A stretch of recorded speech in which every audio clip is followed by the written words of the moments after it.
tout perdre. Mais lui, il ne voulait pas entendre. Alors, Durayd ibn Samma, qui était un cavalier expérimenté, qui lui dit, cette idée n'a rien à voir avec la défaite ou la victoire. Si tu gagnes, ce sera seulement du fait des combattants, et si tu perds, tu compromettras la famille, et tu vas perdre la famille et les biens. Mais Malik se moqua de Durayd ibn Samma. Se moqua de lui, il lui dit, toi, tu es un vieillard, tu as perdu la raison, etc. Il se moquait de lui. Et il commençait, et il a décidé de faire la guerre. Lorsque le prophète sallallahu alayhi wa sallam a appris la nouvelle, après que les Hawazin et les gens de Taïf ont se groupé et ont décidé de l'attaquer, lui il dit, je vais les attaquer avant qu'ils m'attaquent. Elle a pris cette nouvelle et la décision de Malik, elle prépara l'armée pour se défendre. D'autre part, Malik avait pris l'initiative de se diriger vers la vallée de Hunayn.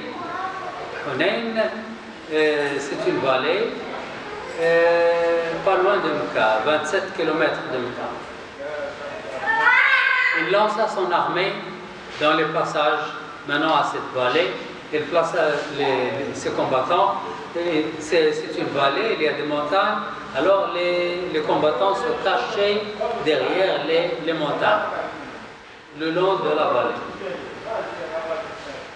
Et il leur donna l'ordre de lancer des flèches aux musulmans. Dès que les musulmans sont entrés dans la vallée, qu'ils lancent des flèches, qu'ils le surprennent.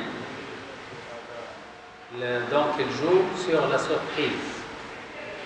Puis le prendre sur eux comme un seul homme, c'est-à-dire il faut lancer des flèches sur les musulmans par surprise et on va les défaire. Avant l'aube, le prophète sallallahu alayhi wa sallam avait mobilisé son armée et avait nommé les chefs en ordonnant à chacun de prendre son poste. Avant que le soleil ne se lève, les musulmans arrivèrent à la vallée de Hunayn et se mirent à traverser sans se douter de ce qui les attendait. Et ici, ils étaient 12 000. 10 000 musulmans de Médina et 2 000 musulmans de Mecca.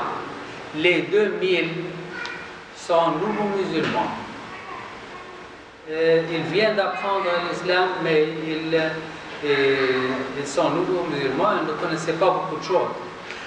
Dans leur venue, ils ont passé par un arbre qui s'appelle un arbre que les adorateurs adoraient.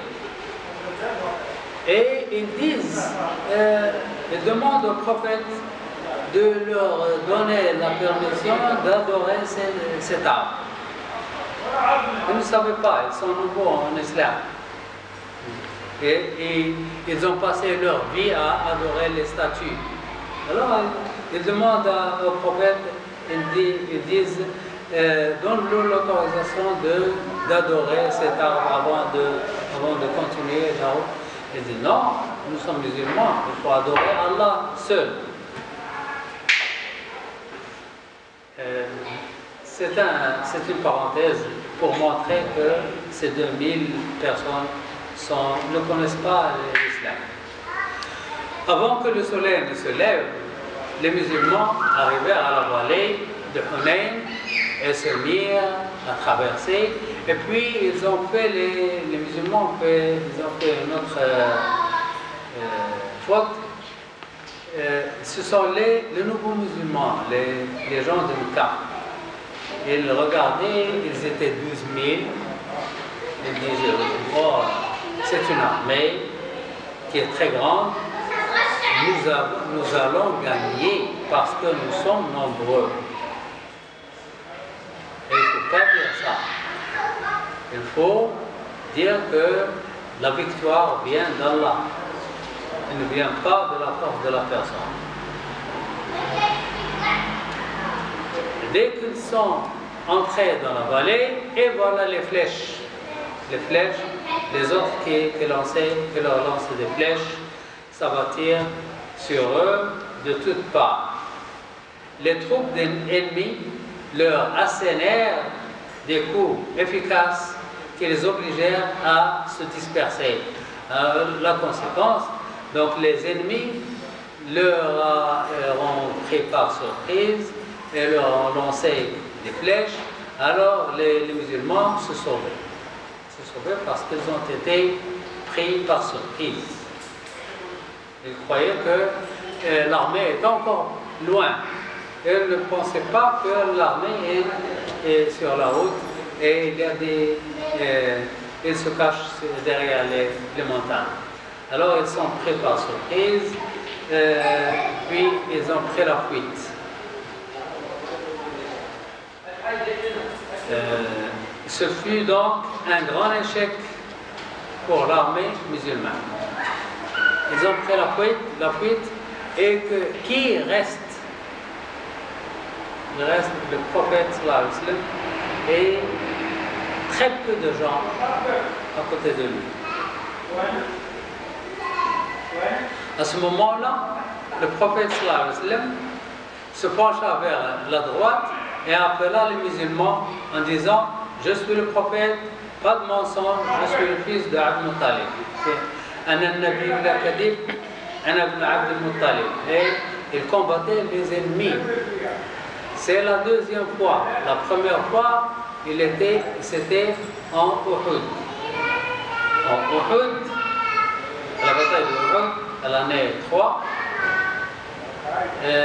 il y avait Mus'ab ibn Umayr qui ressemblait au prophète sallallahu alayhi wa sallam. Et il a une ressemblance extraordinaire avec le prophète sallallahu alayhi wa sallam. Dans cette bataille, Mus'ab ibn Umayr était tué. Et les mécréants disaient: nous avons tué Mohammed. Les musulmans ont entendu que le prophète est tué. Ils se disaient: nous combattons pour le prophète. Maintenant le prophète est mort. Pourquoi nous combattons-nous? Et ils se sont dispersés. Ils ont laissé le prophète sallallahu alayhi wa sallam avec 11 personnes. Avec 11 personnes.